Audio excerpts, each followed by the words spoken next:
कि गौ सेवा से बहुत जल्दी शरीर पवित्र होता है, हृदय भी पवित्र होता है और गोविंद भी प्रसन्न होते हैं।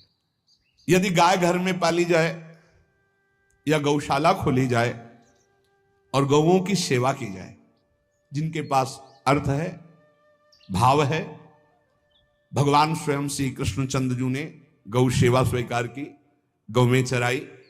गौओं की परिक्रमा करने से, जैसे आप प्रभु के बिहारी जी के मंदिर की 4 परिक्रमा करें तो जो फल आपको मिलेगा वही गाय की 4 परिक्रमा कर ले तो आपको प्राप्त हो जाएगा।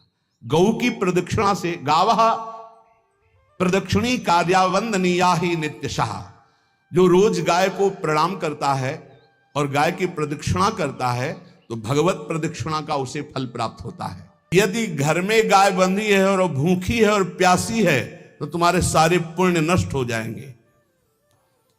गाय के गोबर से जहां लेपा जाता है वहां जिस देवता का आवाहन करोगे वही देवता आकर विराजमान हो जाएगा। गौवें जहां विराजमान रहती, गौशाला में भजन करे तो कई गुना बढ़कर के प्राप्त होता है। जहां गौवें विराजमान होती हैं वो बड़ा पवित्र दिव्य तीर्थ स्थल माना जाता है।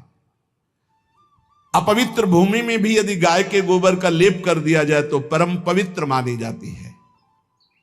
गाय बहुत पवित्र, जहां वो बैठती है, जहां वो मूत्र त्याग करती, गोबर त्याग करती, वो स्थान तीर्थ तुल्य पवित्र माना जाता है। कितना भी बड़ा पापी हो, अगर पंचगव्य पिलाया जाए तो वो वैदिक मंत्रों को स्वीकार करने लायक हो जाता है, पवित्र हो जाता है। पंचगव्य में 5 चीजें गाय की होती है: गाय का मूत्र, गाय का गोबर, गाय का दूध, गाय का दही और गाय का घी। ये 5 मिलाकर पंचगव्य पिलाया गया था। पहली बार जब वैदिक मंत्र दिया गया था तो पंचगव्य बनवाया था गुरुदेव भगवान ने संन्यास, और वो पिलाया था। ये पंचगव्य पिलाने से अपवित्रता का नाश होकर पवित्रता का संचार होता है।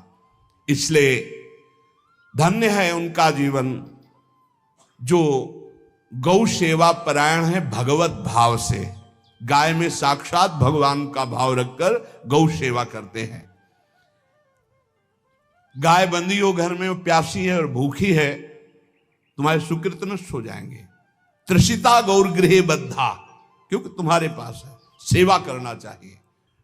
यो वै गाम प्रतिसिद्ध्यंत चरंतिम च स्वतरणम नरहा तस्य पूर्वे च पितरः कंपन्ते पतनोन्मुखा। यदि गाय हरी हरी घास चर रही कहीं और तुमने डंडा ऊपर प्रहार किया और लाठी मारी तो तुम्हारे पितर खोपड़ी के बल नरक जाने के लिए तैयार हो गए। ये लिखा है कि जो प्रतिदिन अग्रग्रासे परोभावा कर्तव्यो भक्ति तोन्वहम अकृत्वा स्वयं आहारम कुर्वम नापनोति दुर्गतिम। जे ही तुम्हारे गृहस्थ में, घरों में पहले होता था, अब तो भगवान जाने, जे ही पहली रोटी तवा में गई तो वो निकाल करके पक्की रखी जाती थी गौग्रास के लिए, पहला रसोई में। तो इसमें लिखा प्रतिदिन स्वभोजनम, पहले स्वयं भोजन न करके गाय के लिए ग्रास निकालना चाहिए। जहां गौ को माता की पदवी दी गई, जहां गौ को हम आराध्य देव के रूप में मानते हैं, आराधना करते हैं, गौ रक्षा, गौ सेवा, ये बहुत बड़ा इसमें छुपा हुआ है। स्वयं भगवान अवतरित होकर गौरव, जब गाय के रूप में पृथ्वी रमाती तो भगवान का अवतार हुआ है। बड़ा विचित्र समय आता चला जा रहा है कि अब आधुनिक यंत्रों की ऐसी सेवाएं हो गई बड़ी बड़ी कि अब ना बैल की जरूरत है, और ऐसे दूध की महंगाई बन गई कि अब देसी गाय 2 लीटर 3 लीटर 4 लीटर, और ऐसी ऐसी कि 20-20 25-25 लीटर दे तो कौन देसी गाय को। तो गौओं का सेवा का भावना शास्त्र आज्ञा करता है। जो प्रतिदिन गौग्रास निकालता है, अर्पित करता है, तो उसको अग्निहोत्र करने का फल मिलता है, उसके पितरों को तृप्ति मिलती है और समस्त देवताओं के पूजन का फल मिल जाता है जो गौग्रास निकाल। जिनके पास अर्थव्यवस्था, जो गृहस्थ धर्म में है या जिनके पास अर्थ है, कुछ रोज 1 रुपया निकालो। हम कह रहे रोज निकालो तो महीने में 30 रुपया होते, 30 रुपया में एक गाय को हरी घास तो एक टाइम पवा ही सकते हो। अग्रग्रासे परोभावा कर्तव्य भक्तितोन, हम भक्ति पूर्वक गाय को एक ग्रास भोजन में एक रोटी तो निकालना चाहिए गाय के लिए, ऐसा शास्त्र आज्ञा कहता है। जो ऐसा करता है तो अकृत्वा स्वयमाहारम कुर्वन् नाप्नोति दुर्गतिम, अपने आहार से एक रोटी निकालकर गाय को देता है और स्वयं 3 रोटी भले पाले, एक रोटी गाय को दे दी तो बोले उसकी दुर्गति नहीं होगी, अर्थात उसके अंदर भाव बढ़ता चला जाएगा, वो भगवान की भक्ति में। जो सदैव गौ सेवा करता है, उसके डांस मच्छर हटाता है, स्नान कराता है, पीठ में हाथ फेरता है, उसके पूर्वज जो पितर होते हैं वो नाच पड़ते हैं, उनका मंगल होना शुरू हो जाता है कि हमारे वंश में गौ सेवक पैदा हुआ, बड़ा भाग्यवान है और वो गौ के द्वारा हमें तार देगा, ऐसा भाव। गौ सेवा हमारे सनातन धर्म में बहुत बड़ा स्थान गौ सेवा का। तो मूर्ख मनुष्य जैसे अब गाय दूध नहीं दे रही, मार डंडे डंडे मार रहे हैं, इंजेक्शन लगा रहे हैं, ऐसे वैसे कर रहे हैं, उसको ताड़ना दे रहे हैं। तो बोले जो मूढ़ बुद्धि मूर्ख मनुष्य यो वही ताड़ते यष्ट्याधेनुम मर्त्यो विमूढ़धि, वो गाय को लाठी से मारता है, डंडे से मारता है, हाथों से मारता है, तो धर्मराजस्य नगरेशा याति करवर्जिता। धर्मराज जी पहले अपने नरक में ले जा करके उसके कहते थोड़े थोड़े तिल तिल करके पहले इसके हाथ काटो, मरना है नहीं वहां, अब आराम आराम से थोड़े थोड़े पहले हाथ वर्जिता। इन्हीं हाथों से गाय को मारा था ना, तो ऐसे थोड़ा थोड़ा काटा जाता है उसके हाथ। गौ सेवा का धन सिर्फ गौ सेवा में ही लगना चाहिए।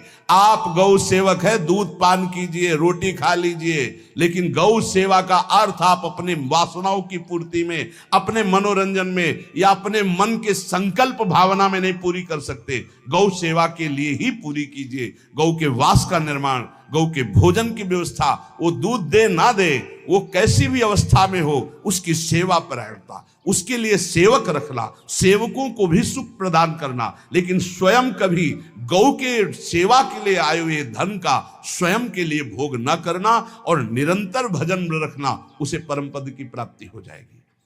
जो गौ के शरीर को स्नान कराता है, गौ के शरीर को कीट आदि से, मच्छर आदि से रक्षा करता है और खूब अच्छा अच्छा पदार्थ गौ को, केवल दूध के लोभ से नहीं, ये हम गौ सेवा की बात कर रहे हैं, ये कि नहीं वहां 10 लीटर दूध देती तो हाथ फेरो, जब दूध नहीं देती है तो चारा भी ठीक से नहीं दे रहे और उसके ये स्वार्थी हो, गौ सेवा का बात नहीं।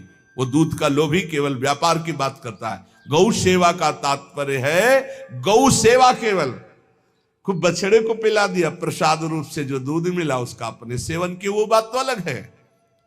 अब बछड़े को तो जरा सा केवल पिन्हाने के लिए कर दिया और खूब सारा दूध लीटर में नाप करके जा रहा है, और उस समय तक तो खवाओ पियाओगे ही खूब अच्छे से, इसके बाद जब दूध देना बंद किया तो उसका आदर सत्कार खत्म, खोल के बाहर ऐसे वो प्लास्टिक खाते घूम रही है, तो ये गौ सेवा नहीं मानी जाएगी, वो स्वार्थ पूर्ति मानी जाएगी।